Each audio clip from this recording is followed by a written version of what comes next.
اس واقعے پر تو جتنا افسوس کیا جائے اتنا ہی کم ہے، لیکن جس طرح سے اب ایف آئی اے ایکٹیو ہوئی ہے، آپ نے خواجہ آصف کی بھی بات سنی کہ اس کاروبار کو بند کرنا چاہیے، جو نقصان جن کا ہوا سو ہوا. ظاہر ہے ہم بار بار بات کرتے ہیں، اگر ہماری ابھی جو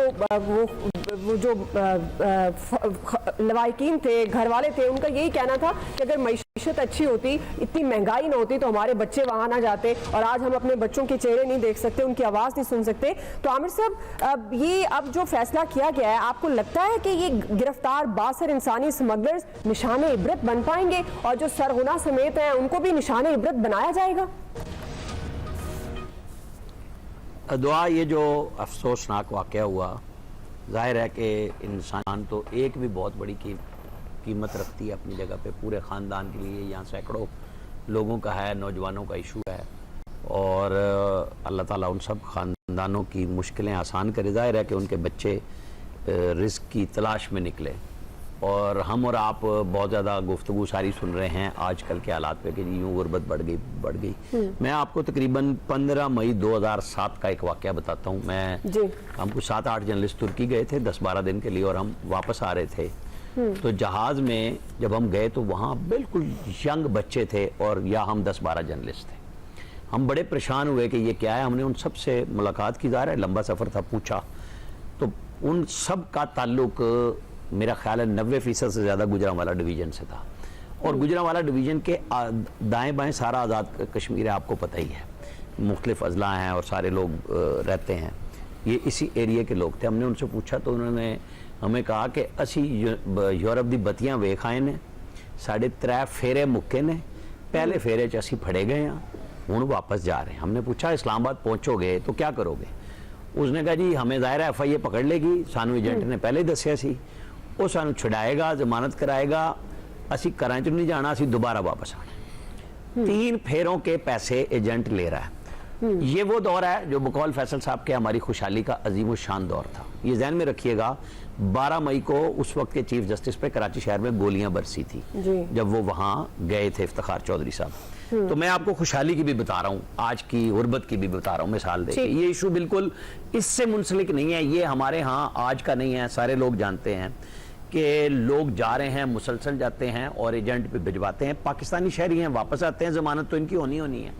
اب آگے جس نے فیصلہ کیا ہے کہ میں نے مرنا ہے یا جینا ہے، میں نے کنٹینر میں بند ہونا ہے، میں نے کشتی میں جانا ہے، ساری دنیا کو پتا ہے. ٹرکی پہنچ کے یہ لوگ کشتیوں سے یونان کی طرف سفر کرتے ہیں اور یونان سے پورے یورپ میں پھیلتے ہیں. وہاں کئی دفعہ وہ سامنے بھی گولیاں مارتے ہیں، کئی دفعہ وہ پکڑتے ہیں اور واپس کشتیوں کو بھیج دیتے ہیں کہ ترکی میں جاؤ، ترکی والے یہاں بھیجتے ہیں. یہ آج کا سلسلہ نہیں ہے، یہ سال ہر سال سے جاری ہے. اور ہماری جو آپ کو بہت بڑی یورپی کمیونٹی میں پاکستانی نظر آتے ہیں، ان میں زیادہ تر تعداد اس طرح کی گئی بھی ہے. اب آگے دیکھیں کہ یہ لوگ جب چلے جاتے ہیں، اور یہ آج سے نہیں جا رہے، دہائیوں سے جا رہے ہیں. اسکینڈینیوین کنٹریز نے اب ڈوئل نیشنلٹی اوکے کر دی ہے. مجھے بس چھوٹی سی میں بتا دوں، اور ہمارے یہی لوگ جو اس طریقے سے گئے ہیں، انہوں نے ٹیکس بھی بچائے ہوئے ہیں، یہاں جائیدادیں بنائی ہوئی ہیں. یہ ڈوئل نیشنلٹی بھی نہیں لیتے، کیونکہ جیسے ڈوئل نیشنلٹی لیں گے، یہاں کی جائیدادیں جو یہاں بنگلے مربع سب کوٹھیاں لی ہوئی ہیں نا، وہ ساری کی ساری ضبط ہو جائیں گی ان کے قوانین کے مطابق کہ ٹیکس بچائے ہوئے. یہ انسانی سمگلنگ بڑا لمبا چوڑا ایشو ہے، ہائی لائٹ ہو گیا ہے. اللہ کرے کہ کوئی ہمارے ادارے اس میں رستہ بنا لیں. لیکن سچی بات یہ ہے کہ جب ہمارے ادارے بھی دیکھتے ہیں کہ یہ غریب لوگ جو 10-12 لاکھ روپے، جو ہم سب باتیں کرنے کے لیے آگے آ جاتے ہیں کہ جی یہ کاروبار کر لیں یہاں پہ، لیکن وہ دیکھتے ہیں کہ ساتھ والے کے گھر میں کوٹھی بھی ہے، کار بھی ہے، یہ سارے اس ریس میں دوڑتے ہیں اور کچھ بھی. جی برگیڈ صاحب، ظاہر ہے یہ ایک ایسا واقعہ ہے، الفاظ ساتھ نہیں دیتے. خواجہ آصف کہہ رہے ہیں اس کاروبار کو بند ہونا چاہیے. آپ کو لگ رہا ہے کاروبار بند ہوگا؟ یہ واقعی نشان عبرت بنا پائیں گے ان اسمگلرز کو؟ برگیڈ صاحب جی، برگیڈ صاحب آپ کی آڈیو میوٹ ہے، کائنڈلی یہ ذرا فکس کر لیجئے گا. برگیڈ صاحب اب آپ مجھے سن پا رہے ہیں؟ برگیڈ صاحب اب آپ سن پا رہے ہیں؟ جی مجھے آپ کی آواز آ رہی ہے. بالکل جی بالکل. ہیلو جی جی جی دیکھیں بات یہ ہے کہ ریسنٹلی اگر آپ کو یاد ہو، ایک footballer, national footballer Pakistan کی لیڈی، وہ بھی پیچھے ہفتے اسی طرح شی لاس ہر لائف، اور وہ بھی اس سے روزگار کی تلاش میں گئی تھی. بات یہ ہے کہ اس وقت بھی کچھ نہیں ہوا، ابھی بھی جو شور مچ رہا ہے یہ اٹس میٹر آف 2 ویکس. ٹھیک بھی میں کوئی کسی کی فکر نہیں ہوتی ہے. ایشو یہ ہے کہ اس کے لیے ہمیں کون سی پالیسی بنانی ہے, کسی کو پرواہ نہیں ہے. بات یہ ہے کہ اور سب سے بڑی آج جو ہمیں شوق بنایا گیا کہ کم از کم اتنا کر لیں. حکومت پاکستان ان غریب لوگوں نے جن کو جمع پونجی کر کے بچوں کو بھیجا تھا, ان کو کمپنسیشن دے دیں تاکہ ان کو یہ ہو جائے کہ چلیں یہ حکومت پاکستان نے 10 لاکھ یا 12 لاکھ جو بھی دینے ان کو دے دیں تاکہ وہ اپنا کاروباری زندگی یہاں پر ان کو پیش کر سکے, جو سب کچھ دے چکے ہیں.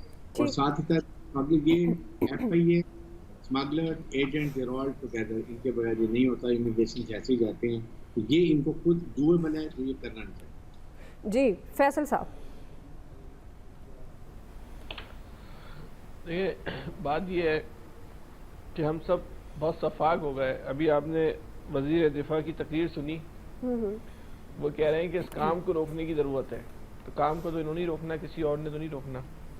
لیکن بات یہ ہے کہ کام روکنے کی ضرورت نہیں ہے, اس غریب آدمی کو روٹی دینے کی ضرورت ہے, جو روٹی کے لیے جو ہے اتنی خطرناک جگہ پہ جاتا ہے. اس میں اکثر لوگ جو ہیں وہ ہے نا مر جاتے ہیں. لوگوں کو اگر اس ملک میں اگر روٹی مل رہی ہو, کھانا مل رہا ہو, کاروبار مل رہا ہو, تعلیم مل رہی ہو, صحت مل رہی ہو, تو کوئی کیوں جائے گا؟ آپ اس ملک کے حالات کو صحیح کریں گے نا, اس ملک کے آپ حالات کو صحیح کر دیں, کوئی نہیں جائے گا. یہ واقعہ ہو گیا, آپ یقین کر اس سے پہلے بھی بہت واقعات ہو چکے, اس کے بعد بھی بہت واقعات ہوں گے. کیونکہ یہ جو بھوک ہوتی ہے نا, بھوک یہ پھر نہیں دیکھتی کہ سمندر کا راستہ کیا ہے یا موت کہاں آ سکتی ہے. یہاں بھی تو مر ہی رہا ہے نا. وہ اس کو ایک امید کی کرن ہے کہ اگر میں بچ گیا تو میری زندگی بن جائے گی, لیکن اگر میں یہاں رہوں گا تو مجھے مرنا ہی مرنا ہے. وہ سمندر میں جا کے تو پھر بھی اس کو بچنے کی ہے نا ایک امید نظر آ رہی ہے. یہاں تو اس کو جو ہے وہ نظر نہیں آ رہی. یہ اس ملک کے نظام کا ایشو ہے, یہ کسی کاروبار کا ایشو نہیں ہے, چند افراد بالکل آپ صحیح کہہ رہے ہیں. واقعی یہ بات درست ہے, یہ ملک کے نظام کا ایشو ہے. پالیسی میکرز بات کر رہے ہیں, ان کو چاہیے یہ نظام کو بدلیں.